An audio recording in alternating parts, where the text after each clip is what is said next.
Well done. Yeah, well done. Thank you. 先週毎日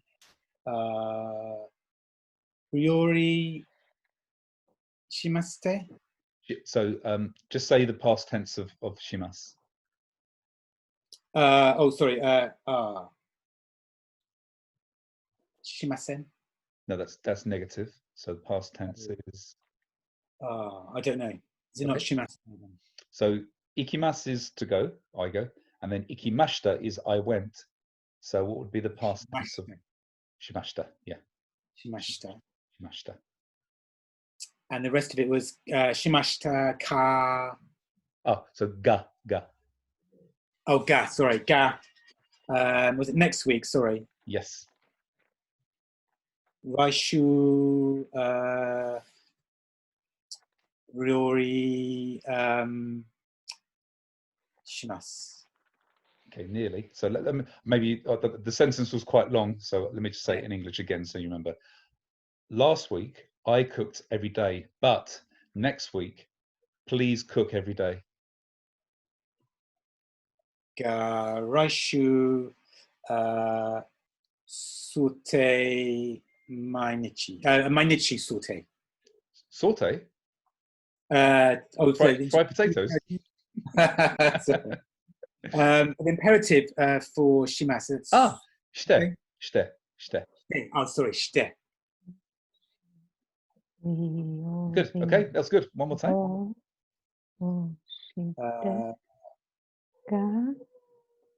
来週毎日しましたが先週料理して。 And then please. Oh, ください。 Okay, good. Okay, there's a few words mixed up there, but I don't mind vocabulary errors at all. That's absolutely fine. So you mixed up next week and last week, but that's just practice. That's just practice. The most important thing, as I said at the beginning of these sessions, is we understand the grammar rules. So I don't mind if you make some errors with vocabulary. That's only practice. That's only practice. Don't worry. Good. So this was probably the longest sentence we've made so far, actually. So it would be senshu. And now we can use wa because we're making a comparison between last week and next week. So senshu wa watashi ga mainichi ryori o shimashita ga raishu, if I'm talking to my wife or my partner, anata wa ryori o shite kudasai mainichi, or some order like this, mainichi ryori o shite kudasai. You can hear that I'm making some small changes to the order. This is absolutely fine. It's absolutely fine.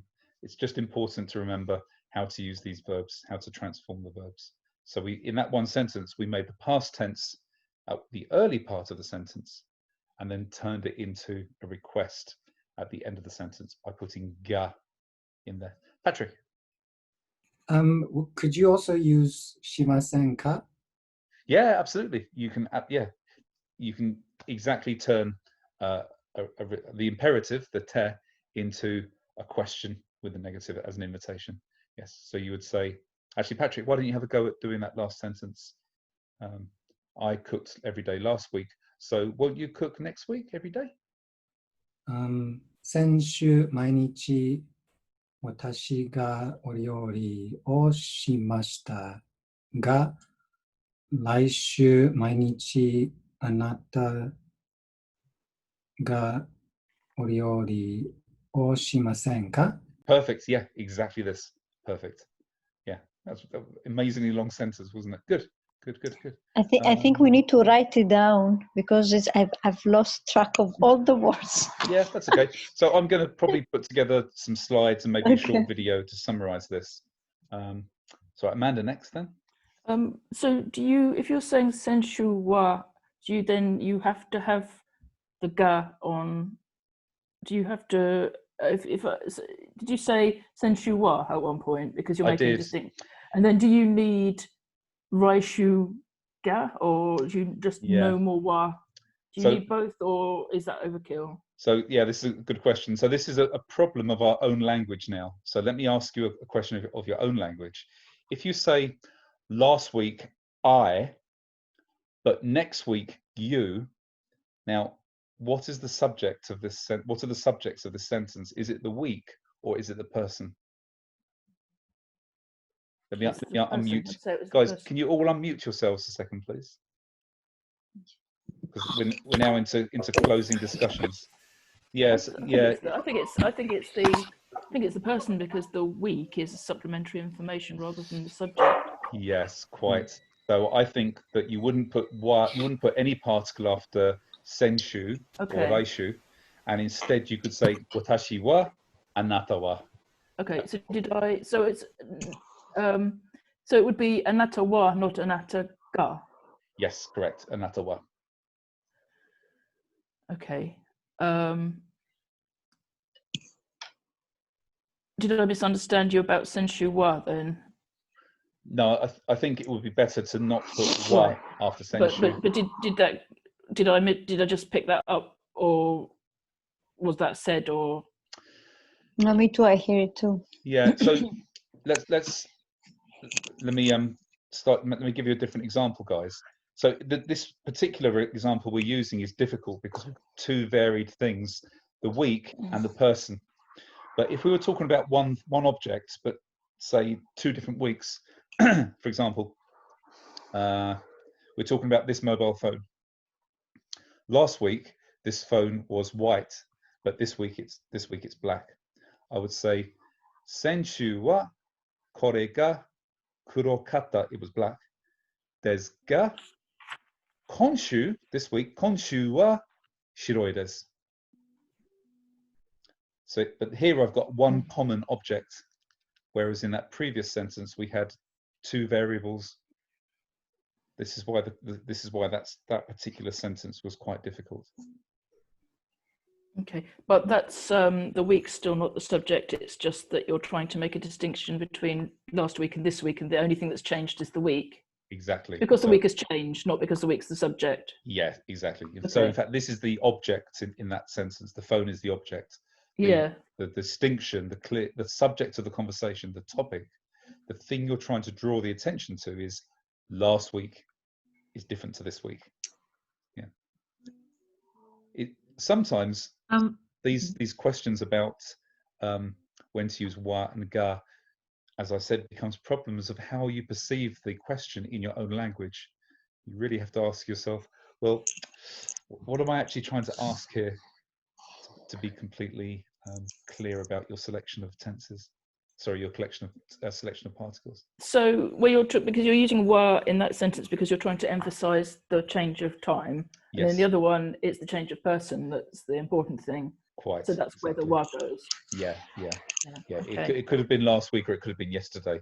Yeah, but the point is I'm cooking or you're cooking. Exactly, not yeah. whether it was last week or next week. Quite. Okay. Exactly this. Yeah, exactly. Louise. Okay, thank you. So with the phone, you said like this week, this phone is last week, this phone was black. Now it's white. So you don't say the phone again. Could you, do you say that the same way if you talk about people doing things? Because we said with the cooking, we said last week I cooked, this next week you have to cook. Can you also say it like next week you have to do it?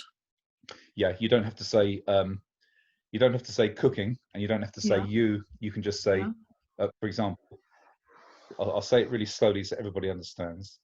Senshu mainichi watashi wa ryori o shimashita ga konshu shite kudasai. Please do it. Please do it. Yeah, and you used ga like in but. Yes, exactly. Yeah, in like I learned that ga is like for writing, and if you are speaking, you use kedo. You can. So kedo or desukedo or keredomo, these are all also very fluid joiners of sentences. Absolutely, yeah. But you can use ga in conversation. In fact, as well. I'd say the only difference is that people tend to soften the ga into a nga. Yeah, but yeah, That's you can also say ga. the first question I had before on it. If you do like watashi ga, watashi nga, do you like verbinden? Soften. Yeah, no, like put the words together. Join. Yes. Yeah. Watashi nga. Yeah. So Like, as you probably already know, Louise, when you're writing Japanese, there are no spaces. Yeah. And almost the same way in Japanese speaking, in fact, probably the same in any language, there's a flow, isn't there? So you don't have to make clear cut words unless you're trying to make clear cut words. Watashi ga, watashi no, watashi ni, koko ni.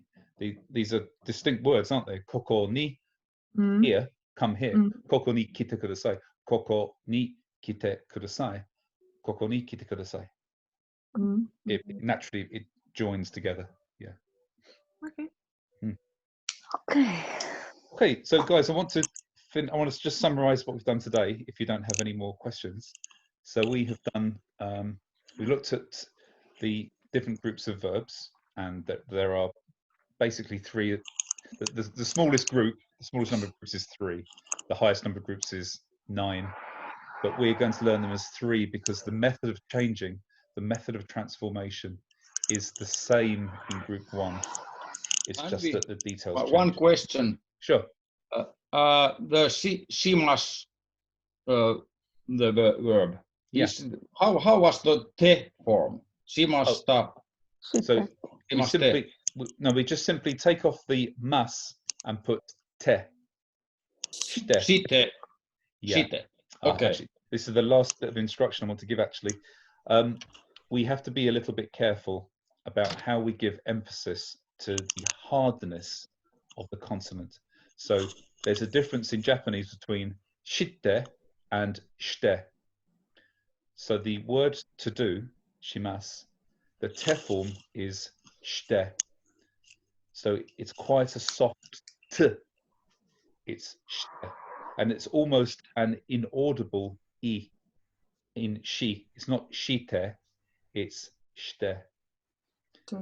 The reason why I make this distinction is that if you say shite, it means please know, please be aware of, which is obviously different to please do. So it's shite. Please come, kite. Please do, shite. Oh, very near. Yeah. And So there would be kirimasu, right? Cut, exactly. Yeah. So this is where we have to make a distinction. If we make the e and the t quite hard and long in kite, then it becomes cut, kite. But if we want to say just come, it's kite. I mean, by the context, you will be understood anyway. If you say watashi no party ni kite kudasai, then nobody will think that you're saying please cut my party. They will know you're saying please come to my party. But it's good practice to start pronouncing things this way. Yes, Marcus. Sorry, Andy. Those two examples with shite and shite, that's the right emphasis. Are they the same in hiragana, or is there something I'm missing in there? No. Okay. So in the hiragana, there would be a small tsu after. Okay. So it's I understand. Double T. So that's that hard double T sound. Exactly. Yeah. Okay. As if you're running at it twice. So. Yeah, got it. Thanks. Well, I'll give a bit more clarification to this later, guys. But where we've got double consonants, it's a bit like saying the word check card. So if you say checkard, doesn't sound the same as check card, and we have to make that same distinction with double consonants in Japanese as well. But we'll get onto it. There's nothing to worry about too much at the moment. In fact, in group 2 and group 3 verbs, when we convert to the te form, there are no double consonants. So we can just say kite, shite, tabete, mite, etc., etc. Okay, guys, the last thing I'll say is please read that document on Facebook. It's called The Imperative of Learning the Imperative. Yes, The Imperative of Learning the Imperative. Please read it. Hey, Andy, is it okay to get these slides, what you have shown us? Yeah, they're actually on. There's a link on the Facebook group of those slides. So if you have a look through, you'll see the. Andy, the version in the right-hand column is different to the one that you posted very recently. One in the right-hand. So in the right-hand column on Facebook, there's a docs panel, a documents panel. Yep. And the one in there is different to the one it's the old one, isn't it? Yeah. So please ignore the uploaded documents and just go to the link, which will take you to a Google slide. I'll remove that one, Marcus. Thanks for reminding me. Because I will update that slide every week, so it will be the same link every week. So you might want to bookmark it because it will change as time goes by. Was the long sentence like a sensu mainichi watashi wa ryori o shimashita ga raisu mainichi anata wa ryori o shite? Kudasai. Wow, good. Yeah, that's it. Perfect. Yeah, good. The longest one so far. Good. Yeah, it's quite interesting that. So I've based these lessons on the Michel Thomas language method, and it's really obvious in his on his CDs, on his sessions. He tries to get you to make the longest sentences possible really early on. In French and Italian, I can say really quickly, it's not comfortable for me this way. Ce n'est pas confortable pour moi comme ça. Or non è confortable così per me. Per me. Yeah. Yeah. Bravo. Grazie. Okay, thanks guys. See you Thanks, either later on guys. today. Thank you very much. Thank you so much, Andy. My pleasure. Thanks. Matane. Kiyotsukete. Matane. Mata. Kochiro koso arigatou. じゃあねー。